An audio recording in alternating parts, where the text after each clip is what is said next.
So what is an isthmocele? Isthmocele और uterine नेक एक आयट्रोजेनिक complication है सिजेरियन सेक्शन का, जिसके बारे में आज इस वीडियो में डिटेल डिस्कशन करने वाले हैं. So hello and welcome dear viewers to Sai Samarth Gynae classes. I am Dr. Shikha Pandey and let us begin the session. Caesarean section के बाद में यूटेराइन स्कार डिफेक्ट डेवलप हो जाता है क्योंकि यूटेराइन इंसिजन की प्रॉपर हीलिंग नहीं हो पाती.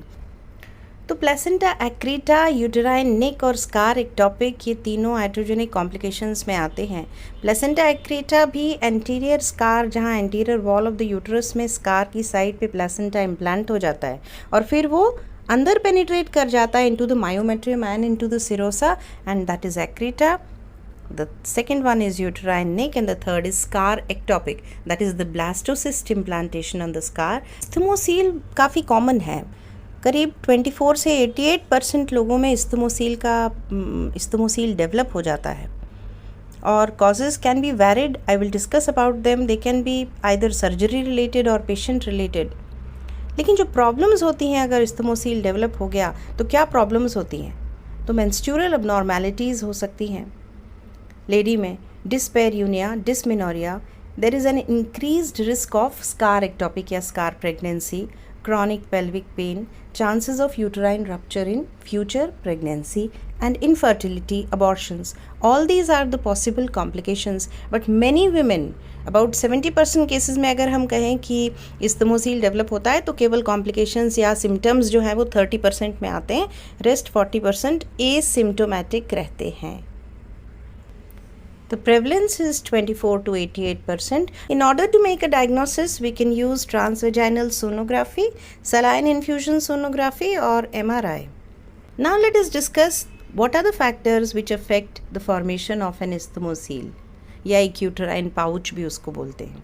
तो causes सर्जरी से रिलेटेड और पेशेंट से रिलेटेड दोनों तरह के हो सकते हैं. As per the studies which have been conducted on this topic, it has been found that if the cesarean section is conducted when the cervical dilatation is more than 5 centimeters, or that the patient has been in labor for more than 5 hours, then due to the thinning of the lower segment and insufficient myometrial proportion, it is affecting the healing of the uterine incision. Second is the level of the uterine incision. The uterine incision which is given is more near the cervix, then it is a risk factor. It promotes formation of isthmocele. Why? Because जो cervical mucus है, it is said to interfere with healing of the uterine scar. Okay, and so it is not good to give a lower incision towards the cervix. Okay, and also that the uterine closure technique is a very important determining factor. अब ये एक काफ़ी debatable topic है. हमारे पास काफ़ी सारे options हैं uterus को क्लोज करने में. किस तरह से करें और किस तरह से नहीं करें उसका कोई स्टैंडर्डाइज्ड मेथड नहीं है. हर एक अपनी इंडिविजुअल प्रेफरेंस से करता है.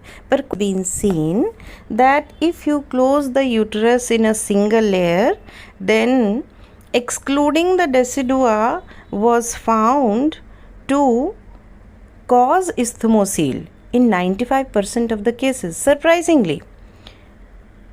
क्योंकि बहुत सारी स्टडीज़ ऐसी भी हैं जो ये कहती हैं कि अगर आप डेसिडुआ को इंक्लूड करते हो अपनी स्टिच में, एक सिंगल लेयर क्लोजर कर रहे हो यूट्रस का और डेसिडुआ को इंक्लूड कर लेते हो, तो उससे टिश्यू हीलिंग अफेक्ट होती है. क्योंकि जो डेसिडुअल पोर्शन है उसका इंडेंटेशन हो जाता है अंदर और वो मायोमेट्रियम के बीच में आ जाता है और फिर हीलिंग प्रॉपर नहीं होती है. लेकिन कुछ स्टडीज़ में ऐसा भी देखा गया है कि सिंगल लेयर क्लोजर अगर कर रहे हो तो फुल थिकनेस क्लोजर ज़्यादा अच्छा है, क्योंकि उनमें जिनमें डेसिडुआ इंक्लूड किया गया उनमें 95% केसेस में ये isthmocele का फॉर्मेशन हुआ. अनलॉक्ड सूचर्स को प्रेफर किया गया isthmocele को प्रिवेंट करने के लिए. Unlocked double layer closure, full thickness closure is best to avoid isthmocele formation. There are some other factors like retroflexed uterus.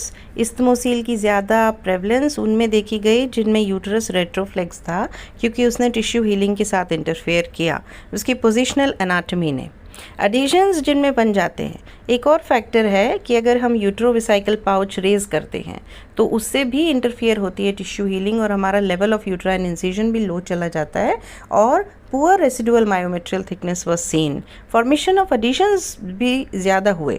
तो एडिशंस क्या करेंगे कि यूट्रस को एंटीरियर एब्डोमिनल वॉल की तरफ ले जाएंगे और हीलिंग के लिए उसको नीचे आना है, तो ये एक काउंटर एक्टिंग फोर्सेस की वजह से हीलिंग प्रॉपर नहीं हो पाती है। Then there are certain patient related factors also, like some people have a genetic predisposition, their body responds more to any injury or insult, so there are more chances of inflammation and inflammatory reaction in such people. And the second thing is gestational diabetes. If the patient has diabetes, then there will naturally be poor tissue healing. And so dear friends, this was all about isthmosil that I could gather. So thank you very much for watching.